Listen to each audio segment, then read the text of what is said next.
अस्सलाम वालेकुम नाज़रीन, खबरनामा टीवी के साथ मैं हूं हमजा एहसान और मेरे साथ सीनियर सहाफ़ी मोहम्मद जावेद साहब भी मौजूद हैं। नाज़रीन, इंतखाबात के हतमी नताइज जाना शुरू हो चुके हैं और अगर हम रावलपिंडी के हल्के की बात करें तो PP 14 से मुस्लिम लीग नून के उम्मीदवार मलिक इफ्तिखार साहब कामयाब करार पाए हैं। मेरे साथ बैठे हैं, सर से बात करते हैं। सबसे पहले सर बहुत बहुत मुबारक हो आपको, यकीनन बड़ा टफ कंपटीशन था, अवाम ने आप पर एतमाद कर दिए, क्या कहेंगे? जी बिस्मिल्लाहिर्रहमानिर्रहीम। मैं सबसे पहले आप मीडिया खबरनामा टीवी का शुक्रिया अदा करता हूँ जो आपने हमें अपने चैनल पे लिया।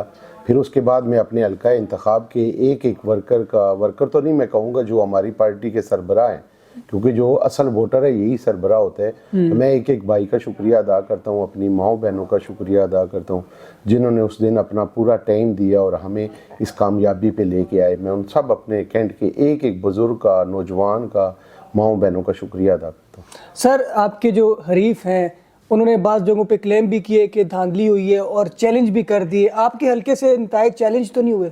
देखिए जी, मैं तो कहता हूँ उन्हें, क्योंकि उनके पास पुराना तजर्बा है, उन्होंने 2018 में की है, इसी वजह से वो कह रहे होंगे। पर अल्लाह का शुक्र है, हमने तो बिल्कुल साफ़ एंड क्लीन होके कोशिश की है। अगर होता है इस तरह की धांधली तो वहाँ पे हज़ारों का नहीं लाखों का फ़र्क पड़ता।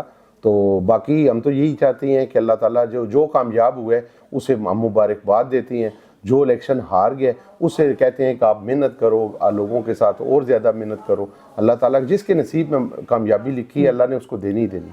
सर अवाम ने आपको चुन लिया है, अब फ्यूचर प्लान क्या है, आप पहला कदम कौन सा उठाने वाले हैं? क्योंकि मसाइल तो बहुत ज़्यादा है, लेकिन अभी आप आगे क्या करने वाले हैं? देखें जी, मैं पहले 2 दफ़ा MBA रहा हूँ, उसमें जो पूरी मुद्दत को देखें तो तकरीबन 9 साल बने हैं। मैंने अपने हल्का इंतखाब में बहुत डेवलपमेंट के काम कराए हैं। मेरी फ़र्स्ट प्रायोरिटी जो अभी होगी, इंशाल्लाह अल्लाह ताला ने मौका दिया हुआ है, इंशाल्लाह फ़र्स्ट प्रायोरिटी होगी एक इस इलाके के लिए बड़ा हॉस्पिटल। और जो बुनियादी मसला है सारा हमारे ख़ास करके कैंट और पिंडी का भी, शहर का भी मसला है, वो पानी का है।